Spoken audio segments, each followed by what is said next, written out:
Interesting because this is our 12th episode, and my partners in crime, Mike Curry, Brandon Myers, and also Courtney today is off. But don't worry. You guys can still call in. Call in number is going to be 301-429-9247. So I'm just going to jump right in and we're going to talk about real quick.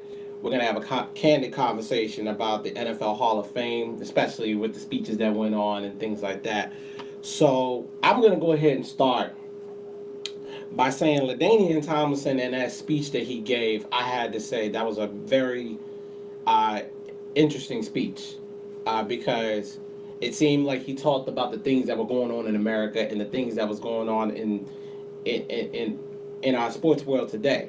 Because he touched on the fact that we've got to come together.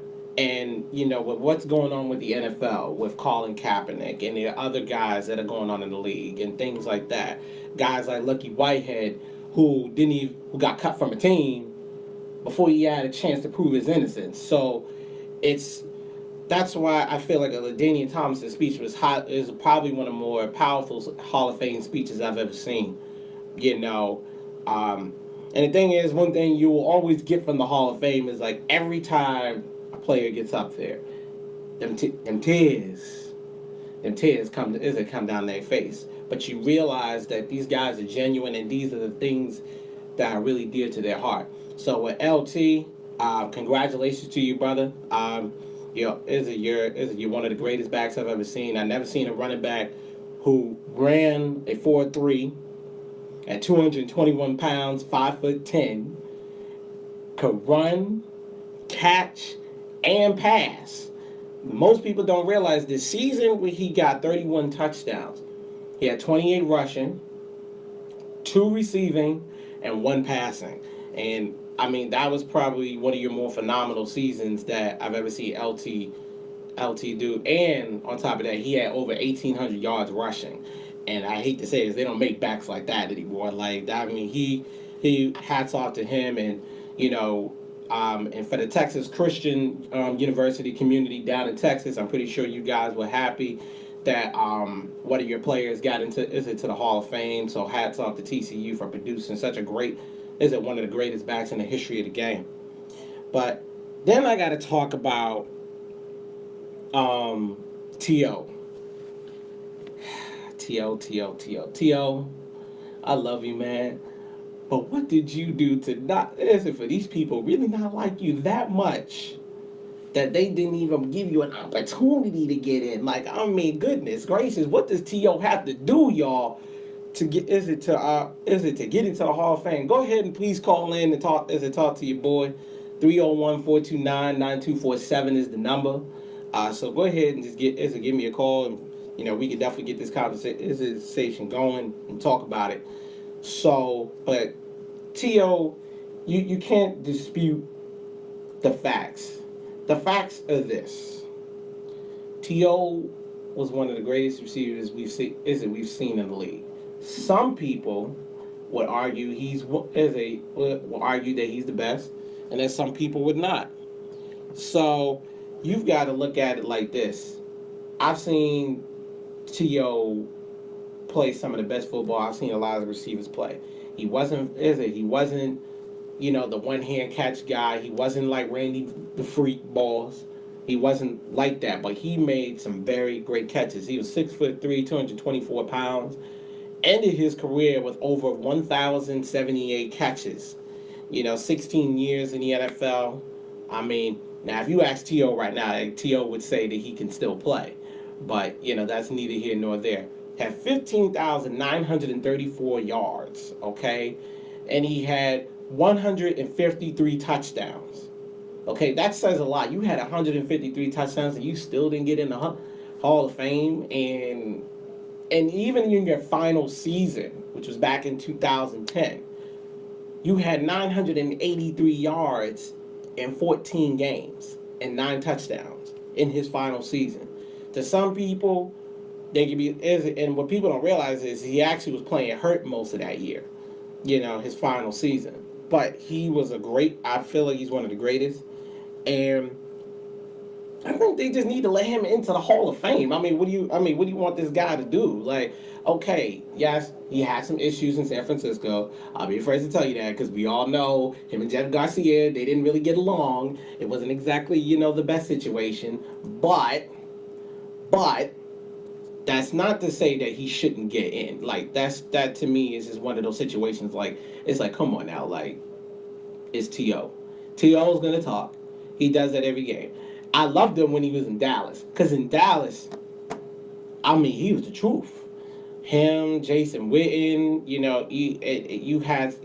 Tony Romo had some receivers, and with that team back then, they were very difficult to stop. They was a very hard team to stop because I honestly thought for sure the Cowboys would actually go to the Super Bowl that year, but unfortunately they came up against the New York Giants.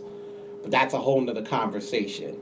So I feel as though that T.O. should have got in, and I don't think it's really fair that he didn't get in.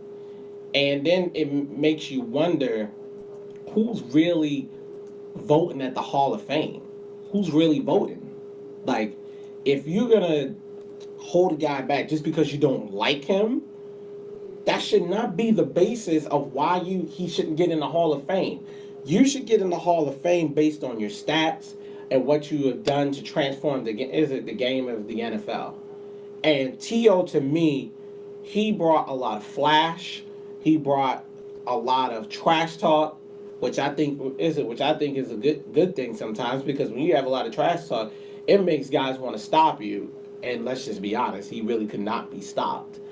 But that's neither here nor there. But I think what people got to understand is this: T.O. made his bed.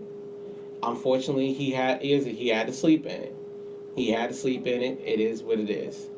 There's nothing anybody could do about it,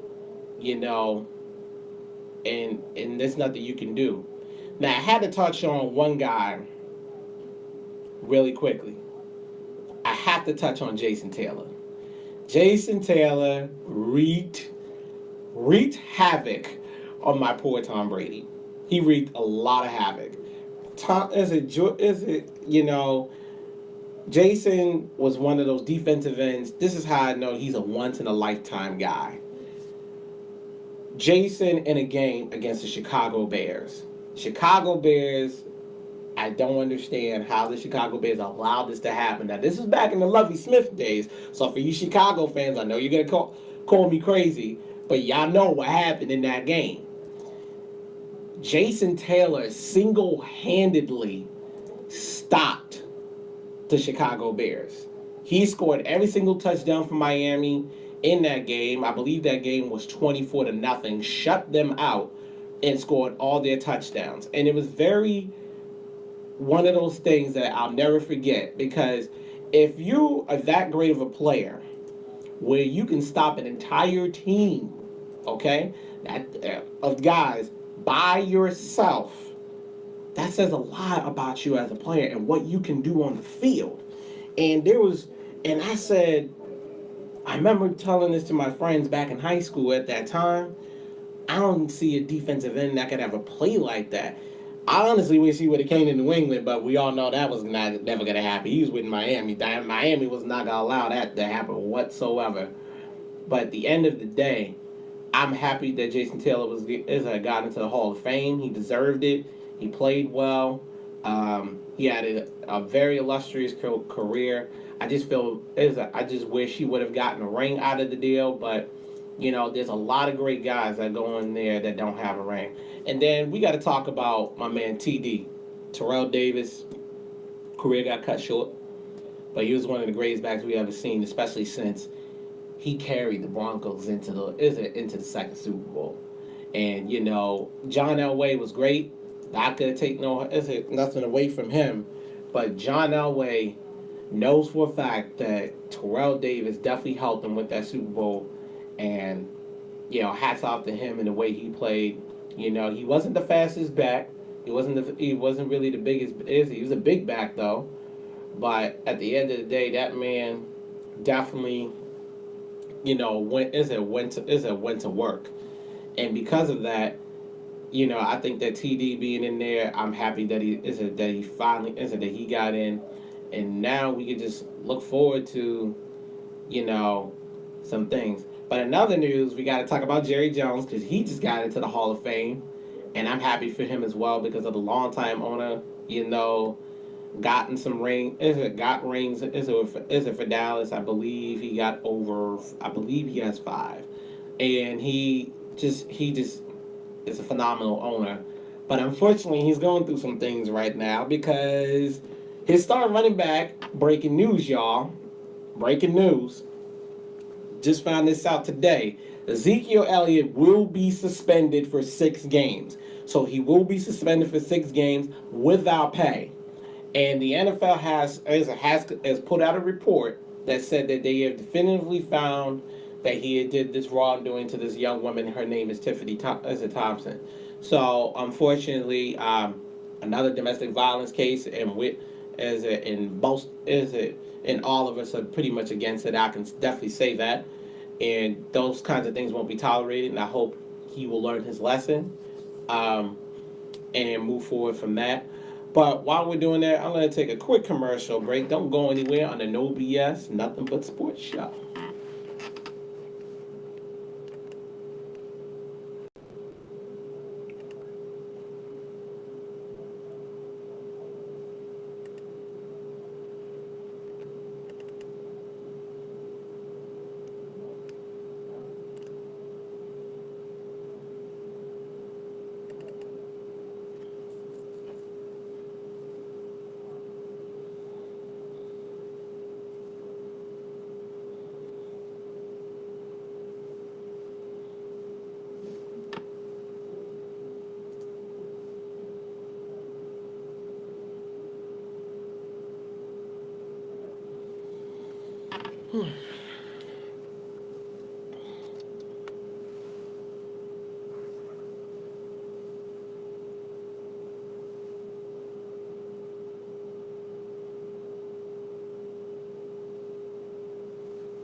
Oh, what the heck?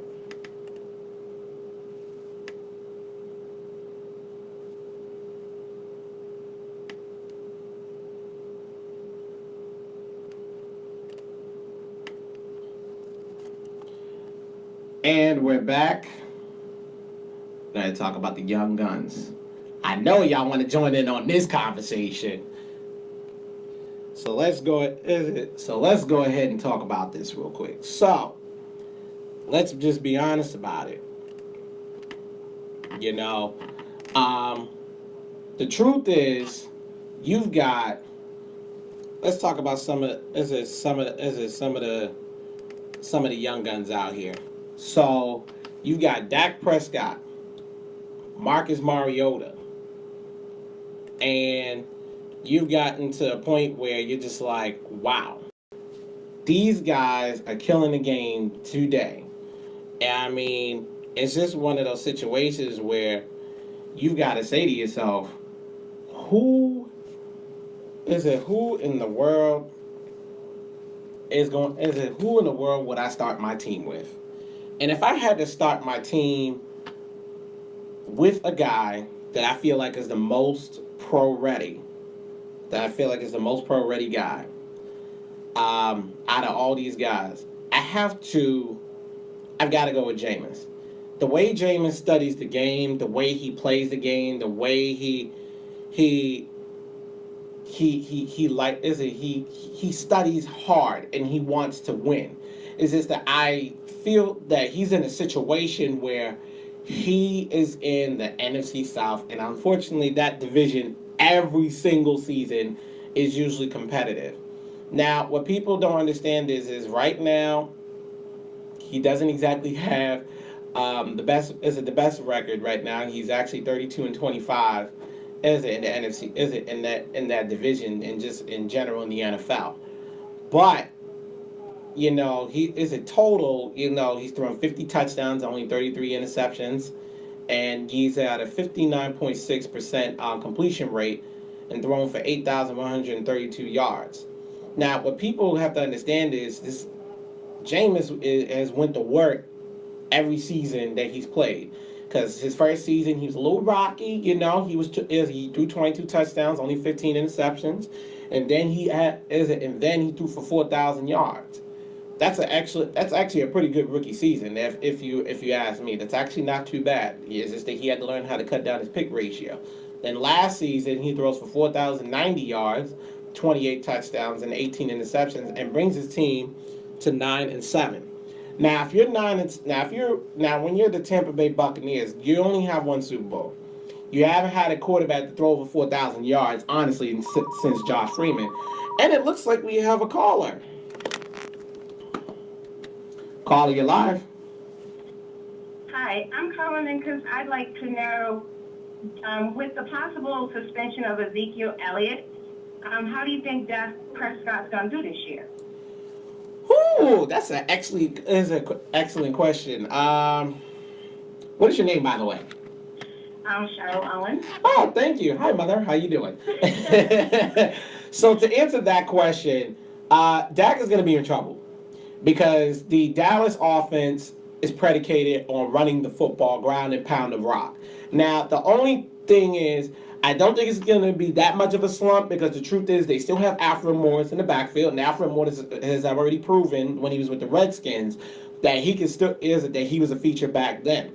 So Dallas won't be hurting too bad. So for all you Dallas fans out there, don't panic because Zeke is not going to be there. Don't panic. There's no need to panic. You're going to be fine because you got Alfred Morris. He's still there.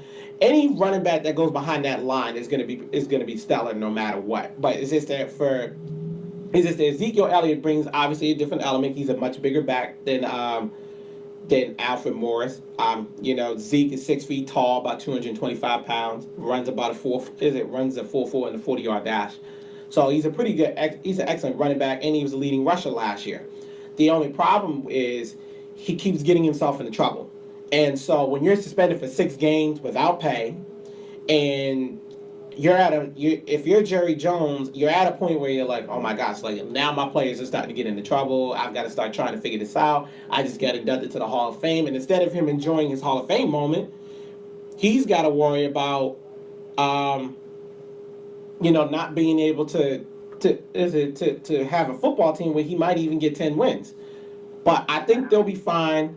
I think they'll probably still get 10 wins this season. But with Zeke being gone for the first 6, I'm not going to act like that's not going to hurt them. That's definitely going to hurt them. There's no doubt in my mind.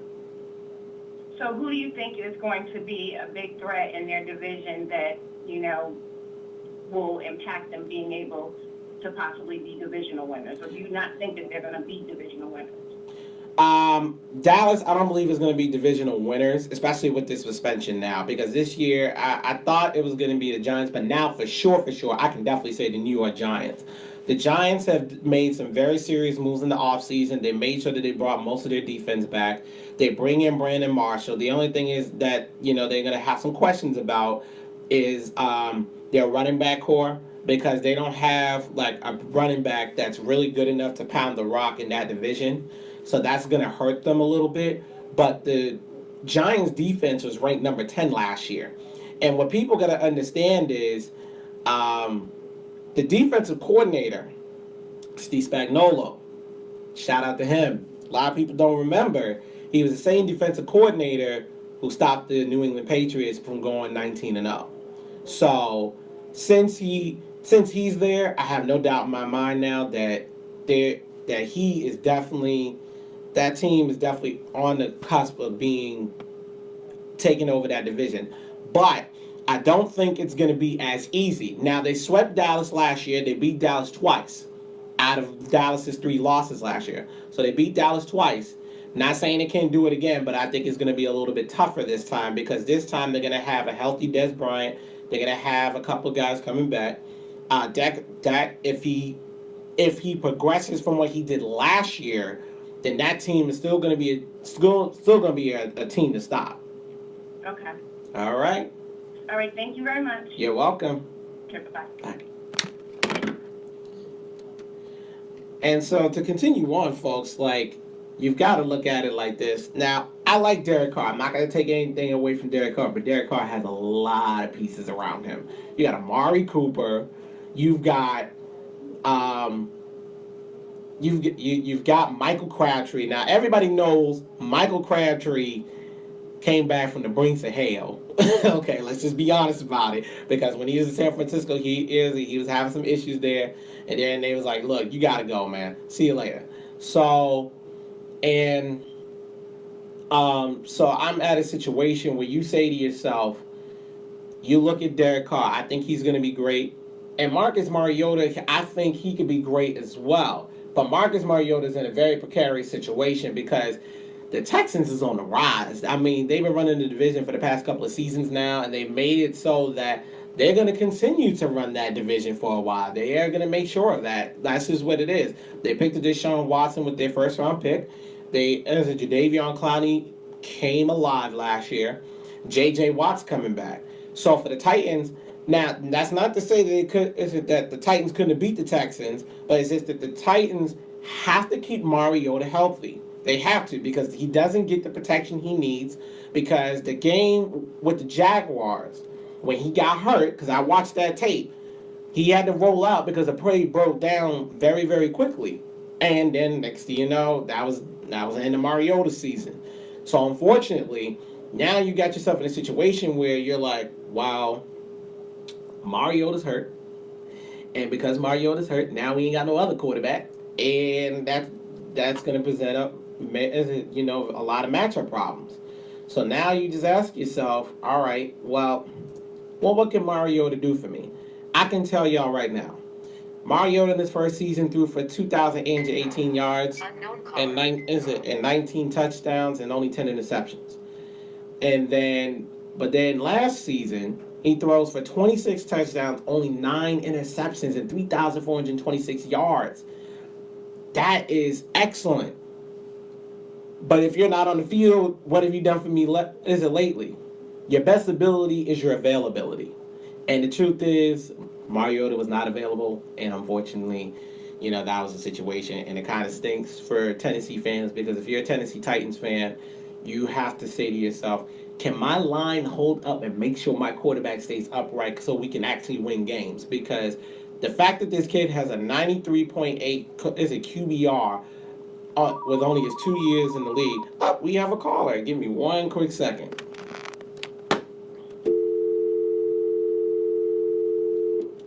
Okay. Clearly somebody was not there. So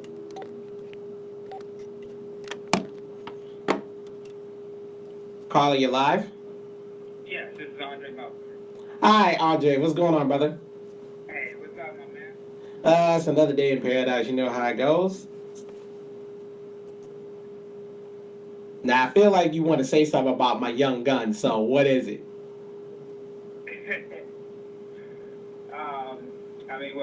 You know me and your history. You always go back, so I usually talk stuff about your Patriots, but I mean. Oh gosh, here we go. The past couple years, y'all been on top, and Brady, even at the age of 40, looks like he's unstoppable. So I can't even talk junk about your Patriots. Your Celtics are doing good, so you're on cloud nine, my man. Of course I am. Of course I will be on cloud nine. So don't let it go to your head, man. Whatever. So, young guns. My question to you: who would you start your team with if you had to start your franchise today? Now, you've only got 4 options. You got Prescott, you got Mariota, you got Carr, and you got Jameis Winston. Ooh. I love me some Jameis Winston. But if I had to choose one, that's tough. I'm gonna go with the guy who won a national championship in Jameis Winston. Okay. Why Jameis? To me, he has the it factor. I know right now a lot of people are talking about Deshaun Watson and what Deshaun Watson is doing in the preseason. But he's going to bring to the NFL. But right now, with the choices you gave me, I've seen the work that Jameis has done and his leadership as well with the Tampa Bay Buccaneers, and the fact that this team is really on the rise. I have to choose him. Mariota's been injury prone. Dak Prescott, we've only seen like one season out of him, and Derek Carr has had a good season as well. But I just need to see a little more out of these guys before I can make that mark. At least with Jameis Winston, I've seen him on the collegiate level and on the national level, and he's gotten nothing but better and better. And to your point, about Derek Carr got hurt late last year, so we don't know what he's coming back into. He's actually this will be his 4th season in the NFL, so he's actually been around a little bit longer than the other guys. But the only thing with Prescott is your running back has been suspended for 6 games without pay, bruh. So, now I don't tell people, and I'm telling Dallas fans again, don't panic. But I'm not gonna make it seem like. But I feel like what you said was definitely true, because Winston to me has the best chance to really take the division over, because you got Mike Evans, Doug Martin is back healthy, and he looks really good in camp. I've been following their training camp; they look really good, and he looks healthy again. And then, did everybody forget that Deshaun Jackson just went down there, and that defense is actually getting better because Levante David is coming to play. Vernon Hargreaves, I like the way he looks at corner. And then my man, big man McCoy. Gerald McCoy is going to be coming to play. So I feel like Jameis right now, if I had to start my team, is definitely him. But definitely, I love your opinion as always, brother. And definitely stay tuned because got some more topics. And thanks for calling in, man. No problem, brother, man. Keep up the good work as always, man. Oh, no doubt, my friend. Thank you so much. All right. All right. So, folks, I think we got a little bit of a consensus here. Looks like Jameis is starting to pull away at Dak. But but right now I've got to move right along, so I'm going to take a quick commercial break. Don't go anywhere on the No BS Show.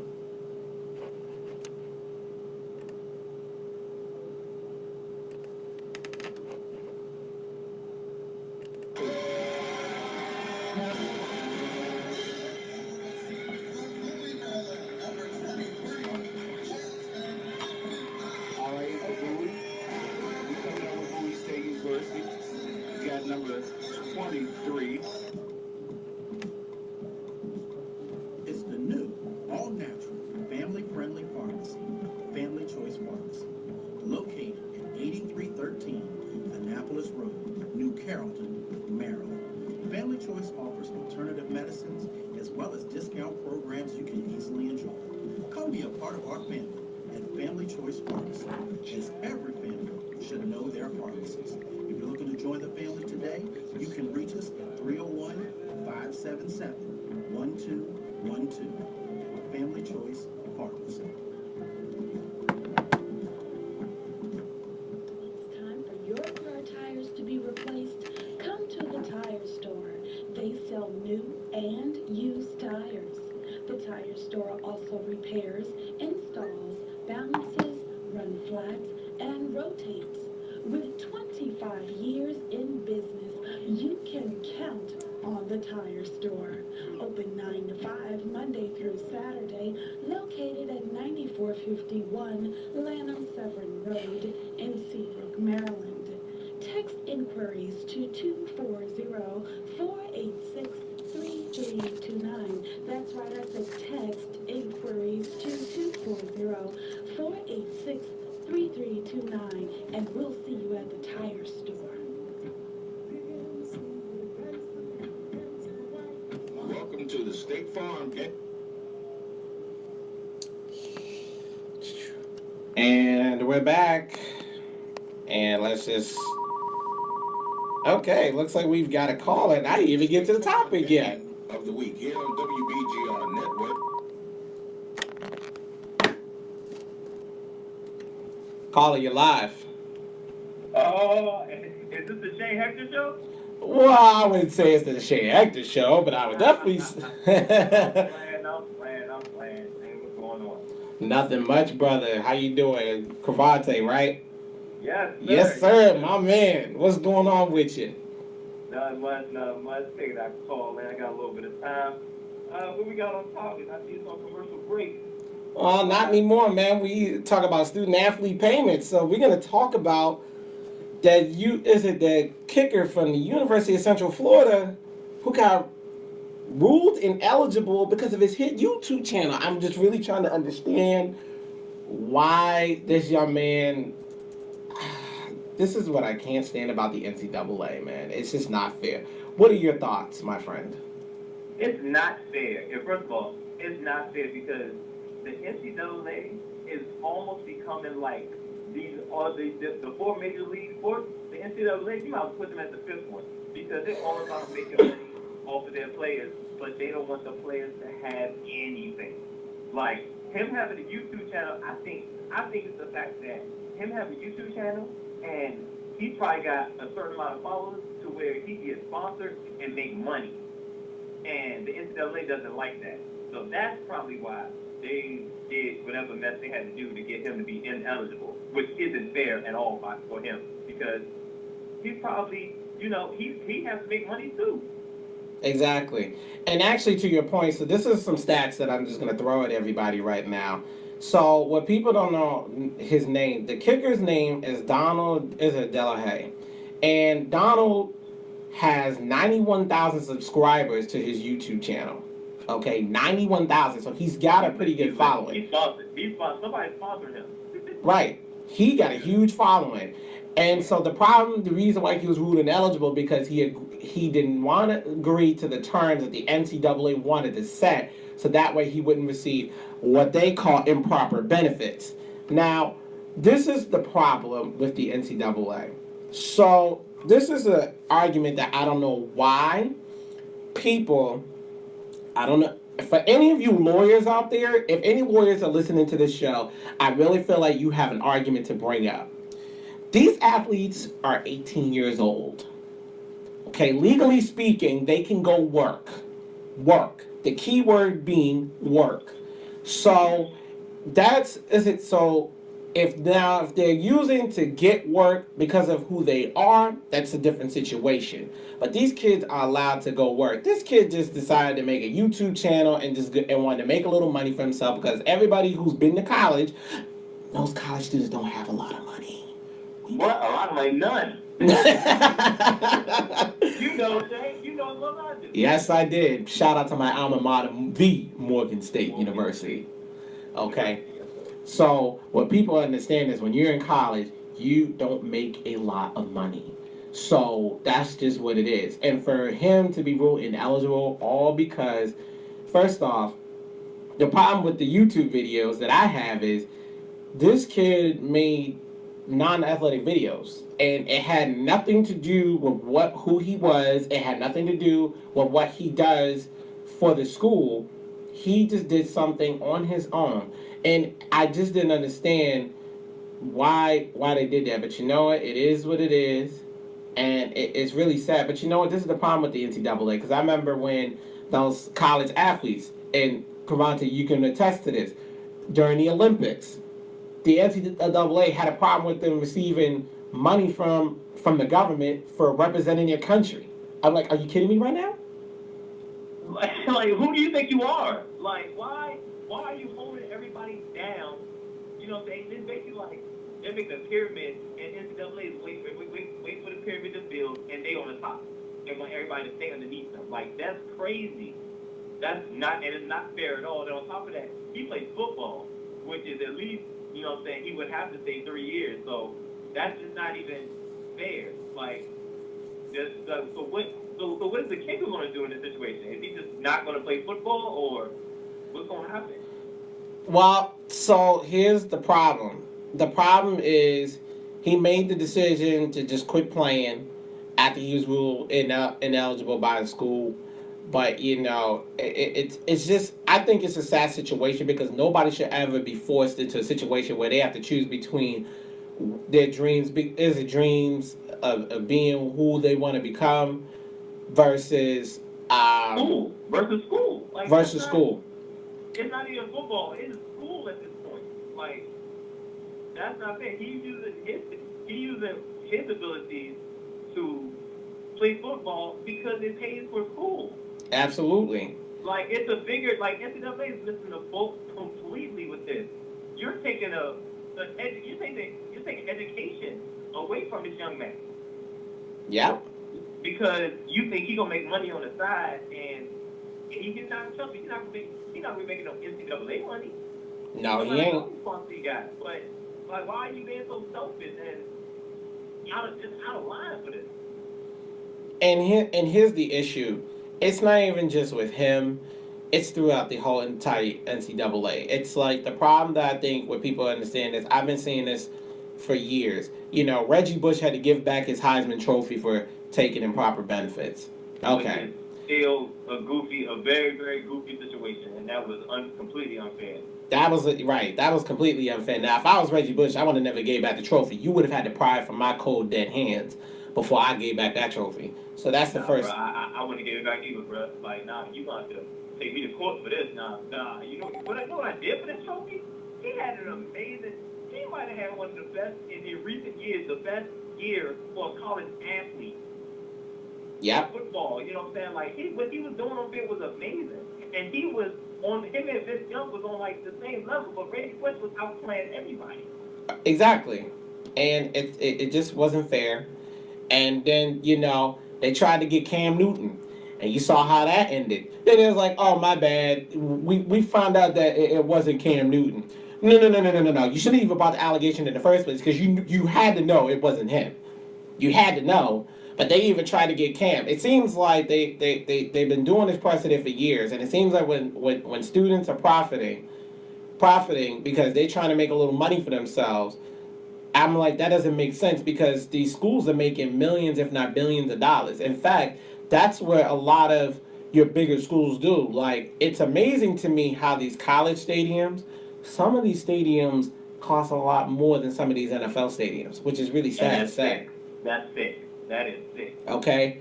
I'll give you a prime example. Ohio State. Ohio State has 105,000 fans that come to that stadium.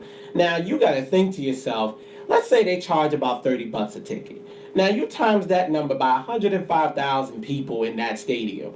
Do you realize how much money they've just made just off of one game? That's just one game out of the 6 games they play at home.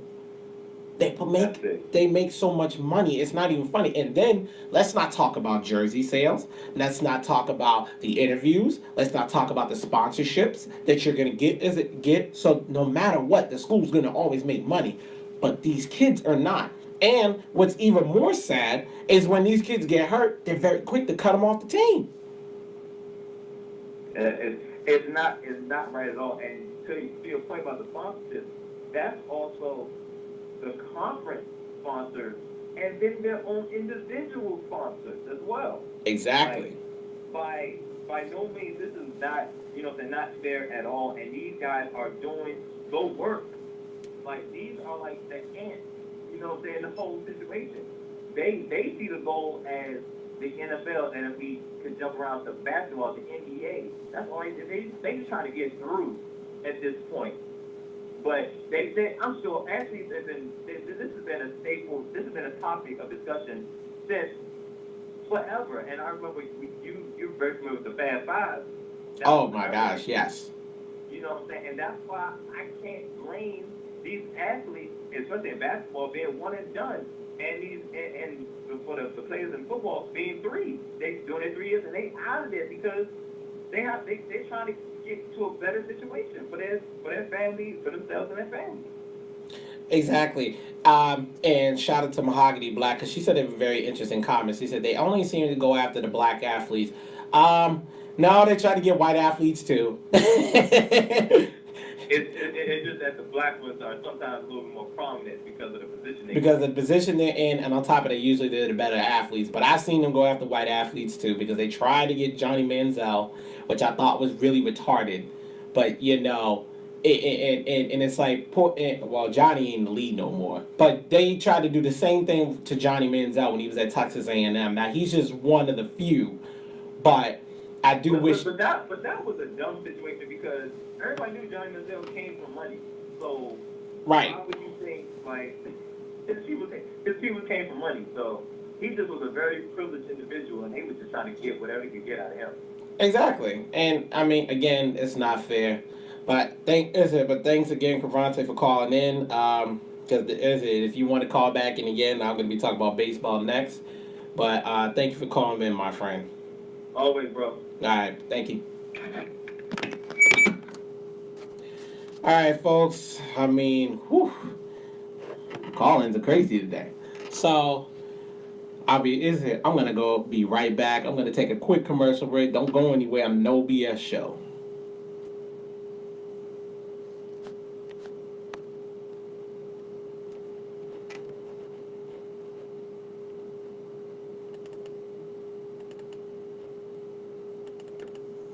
Welcome to the State Farm. Welcome to the State Farm Game of the Week.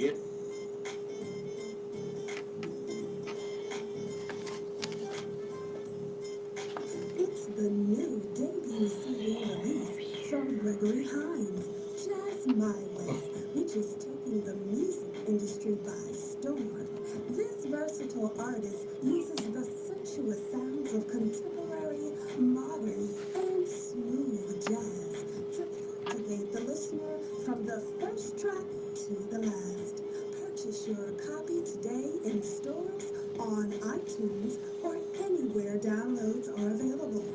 If you live in or near the DMV area, come out and meet Gregory Hines in person during his CD signing on Saturday, November 29th from 12:15 p.m. to 3:15 p.m. at John 316 Christian Bookstore, 7953 Annapolis Road, Atlanta, Maryland.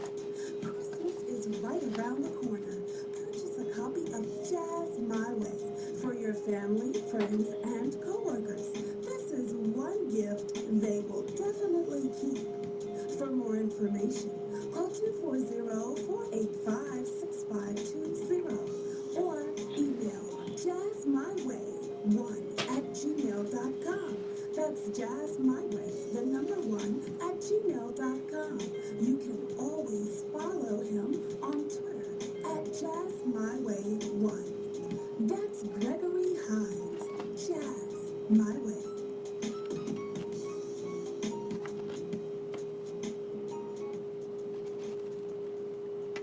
It's time for your car tire.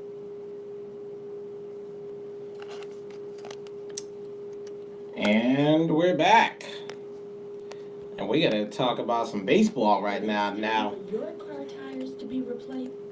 And for all of you, gotta love my baseball fans out here. Shout out to all of you guys. I know you guys have been like wondering, why don't we talk about baseball? So we're gonna talk about baseball real quick. So let's talk about this league. So right now, you know, one of my team members who's not here, shout out to Mike Curry, and I'm praying for you, brother, and also shout out to Brandon Myers, who couldn't be here today. Shout out to both of you guys. I'm praying for your families right now because I know you guys are going through some things. But let's get into it. The Houston Astros in the American League have 71 wins. Right behind them is Boston, my Red Sox. Okay, and then we got the Cleveland Indians, and unfortunately, the New York Yankees, and of course the Seattle Mariners, with 59 wins. And then in the National League, this is where I think my DMV fans are gonna really love this. So you got the Dodgers. Well, unfortunately, they're number one. I mean, they only got 81 wins out of 162 games. I mean, that's just a lot. I mean, I don't know what these guys are doing. They're doing something over there, but they're doing really good things. But right behind them is your Washington Nationals. They are right behind with 68 wins and only 45 losses. Right now, I think it's gonna be a real shakeup in this league this year. And then of course the Rockies are behind with 65. Then the Diamondbacks are at 64, and then the Chicago Cubs are right there with 59 wins. So right now, it looks like the Dodgers are the team to beat because they only have 33 losses. Yeah, they're 47-13 at home, 34-20 on the road. But I think what people got to understand is I think you really got to take a look at the Nationals. I think the Nationals are going to be a really good baseball team in the postseason. Hopefully this year, Nationals fans, hopefully they're not going to screw up. Now I know they had a little bit of issues with pitching for a little bit, but that's mainly because you got your starters, but it's just that your bullpen. It's a little questionable at times. The guys that you got in the bullpen. So if I were you guys, I wouldn't panic. You got 68 wins. You're sitting pretty. The Dodgers, the number ones. There's nothing you can really do nothing about that. That's just a lot of games they've won. Those guys have worked their tail off. But I think the Nationals is going to be a very interesting team to watch. But I think the sleeper team in the National League is going to be the Cubs, because the Cubs, they won the World Series. Okay, they broke the curse. They broke the curse. Thank goodness. And since they broke the curse, you're gonna have to look at the fact that this team's 59-54. Now, in their division is kind of weak this year. Because the St. Louis Cardinals, nobody cares about them right now. They're 59-56. Milwaukee's 59-58, and Pittsburgh, 57-58, and that's just what it is. Now the Diamondbacks, you can kind of look at them, but they're in a very tough spot, because you got to see Colorado, and you got to see the LA, and you got the Dodgers at the top of your division. Now I think Arizona could get in there and do some damage if they get a wild card spot, if they continue to win, or they might get seeded a little higher than usual. But I think they'll actually be a pretty solid baseball team. But the Dodgers, I think they're going to be somebody to watch out for. But in the American League, you've got to look at the Astros. The Astros are sitting pretty, but right behind them is my Red Sox. The Red Sox, everybody knows, we're a really great home team, but we're split on the road, 29-29. And the thing about Boston is they've got hitters. They've got hitters, especially with Mookie Betts. Mookie Betts has really shown that he can he can definitely hit the baseball.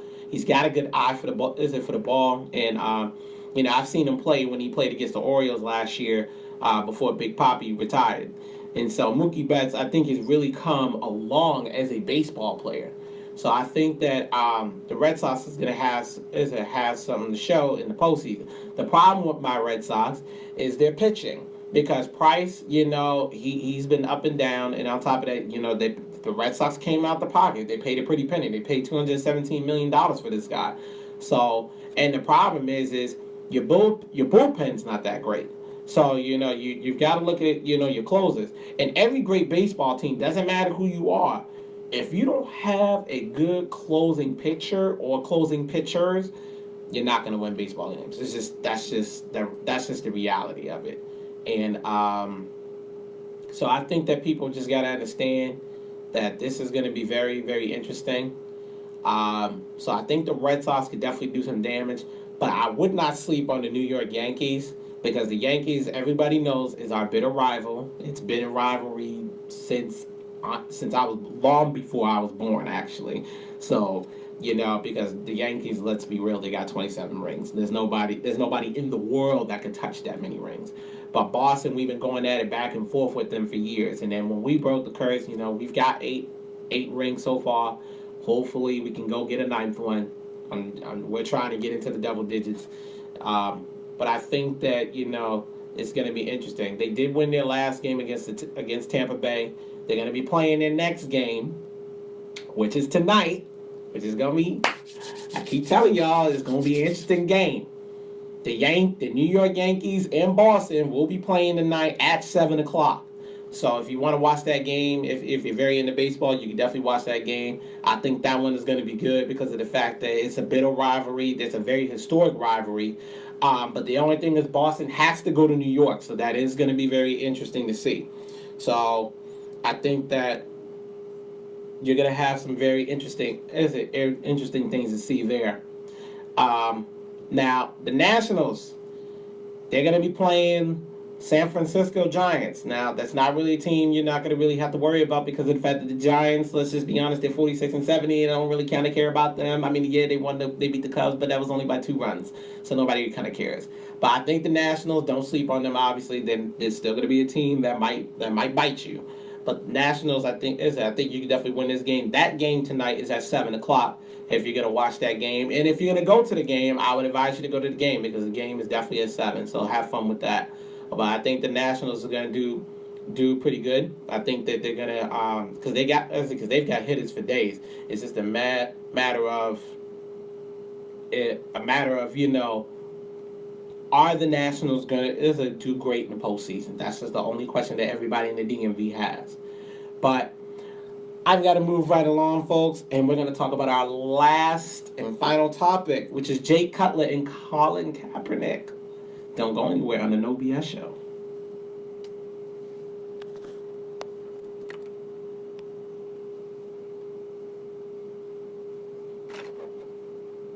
When it's time for your car tires to be replaced, come to the tire store.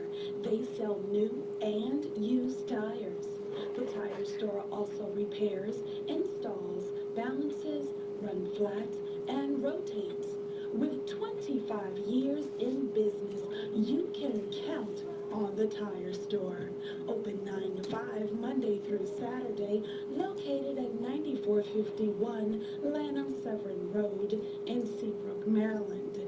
Text inquiries to 240-486-3329. That's right, I said text inquiries to 240-486-3329, and we'll see you at the tire store. How you doing today, Brandon? I'm doing. And we're back. We got to talk about this, folks. This is I think this is probably one of your more controversial topics in the history of topics. And I can't believe that Jay Cutler got signed faster than Colin Kaepernick. I think that's not fair. And not only I don't think that's fair, I don't understand how you sign a quarterback who was 68 and 71. I'm really trying to figure that out. Okay, I'm just really trying to figure this out. You were 68 and 71 as a quarterback.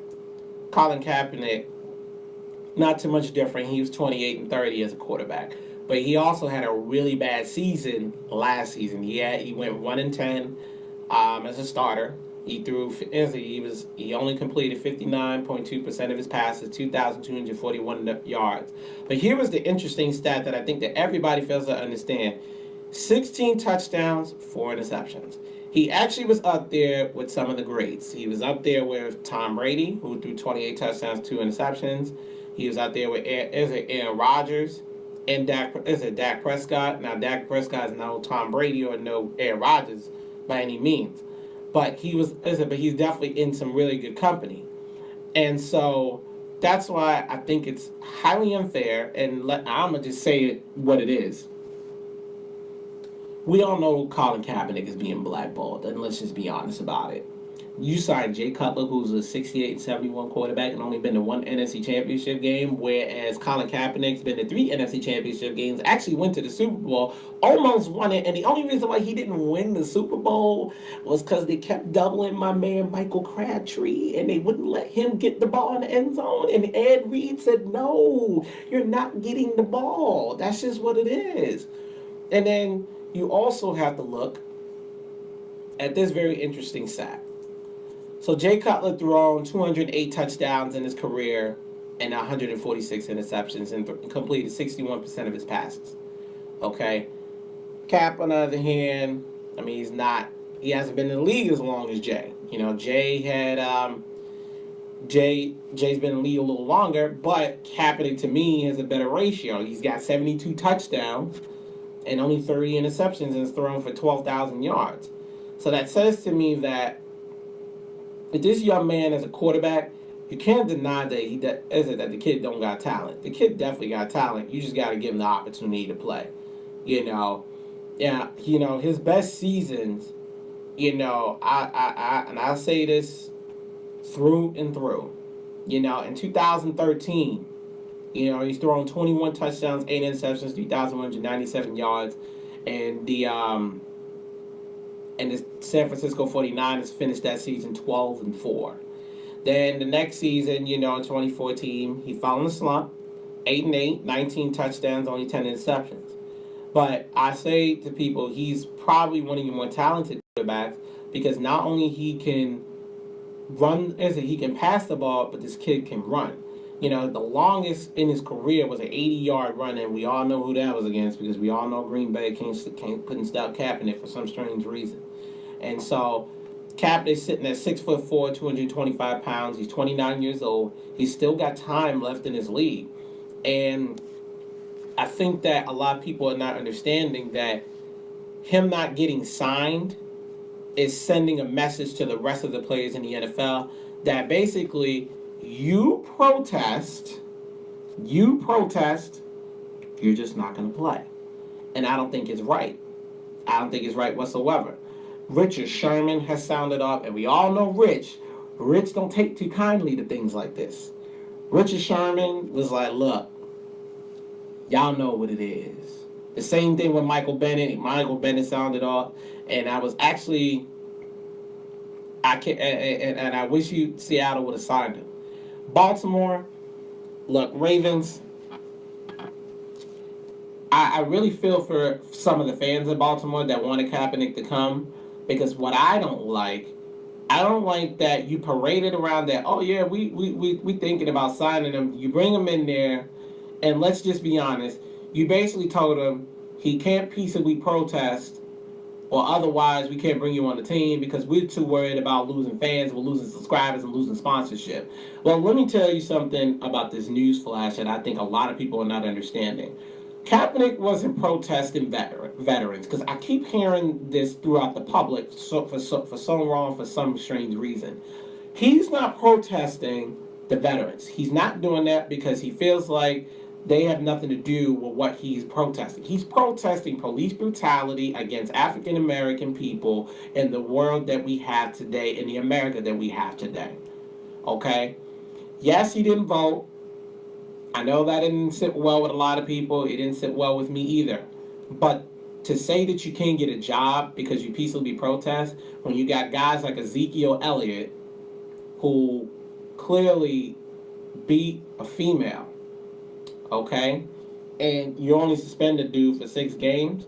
You got guys like Josh Brown, but then with and him being the punter, you mean to tell me that, oh wait, we're not going to get rid of him yet because we don't have all the facts yet? That's what I like to hear when it comes to that, and that wasn't fair in that situation. Then you've got guys like Greg Hardy who only was suspended maybe 6 games, and then he was allowed to play for Dallas, and then next thing you know, and he's not in the league right now, but he still had a job. I just don't think it was fair. There's guys in the NFL who is it? Ben Roethlisberger. Let's bring him up. This dude had rape charges. You mean to tell me he's still in the league? Come on now, that's just not fair. You know, that's not fair. You can't sit there and say that he can't be in the league just because he peacefully protests. If you don't like his protest, oh wow. That's your American right. That is the right that is given to you as an American citizen. That's just what it is. Last time I checked, we are all Americans. So what you're saying is, I don't want you to protest. I want you to shut up and play football. And be a good African American. And I don't think that's fair. And it's not fair to him. And, you know, Riley Cooper, Maybe Black just posted that. Riley Cooper was calling black folks, you know, the N-bomb. He's calling them the N-bomb on a video. And then next thing you know, this dude still, not only he keeps his job, but he gets a raise. There's something wrong with the NFL. The NFL is never consistent. This is why the NBA, I have to applaud the NBA, because when that Donald Sterling stuff came out, The NBA didn't even waste time in trying to get that train moving, because once that train left the building, they said, yeah, we're gonna make sure we force your sale, and that way you don't own this team no more. You can say goodbye to your team as of right now. And then there's that GM down in Atlanta for the Atlanta Hawks. He did the same thing. He was calling, African American players some derogatory names. And you saw what happened. They got rid of the dude. I'm just saying that I don't think it's right. Kaepernick should have a job. But real quick, folks, I have run out of time, but I thank you guys so much for calling in today. And please join our Facebook group at the No BS Nothing But Sports Talk Show fan group. I really want you guys to join that. We would love to hear you. You can also follow us on Blogger. It's at blogger.com. And as you can see the link right up there. You can follow my man Brandon Myers at TheBoy2315 on Twitter. Facebook, BMyers23. And then you can follow him at BAM_2315. Then you can follow my other co-host, Courtney Tate. She's at Courtney Tate on Facebook.com, and Courtney Shaban at Twitter, and also Courtney Shaban on Instagram. Then you can follow my man Mike Curry at MikeCurry.777 on Facebook. Be like Mike with an X in the middle of the mic on Twitter. And then on Instagram, B_like Mike. And then on SoundCloud.com at Curry in the Pot. Thanks again, guys, for tuning in. And, of course, you can follow your boy here at Shane Hector on Facebook.com. Insane_Shane29. Follow me on Underground as SB29. And then on Instagram, you can follow me at Shiz_29. And then follow me on Blogspot, undergroundsportsllc.blogspot.com. Peace, you guys. Love all of y'all. Thank y'all for tuning into the show. And next week, the full squad will be back. Please stay tuned. Love you guys. Lionel Green.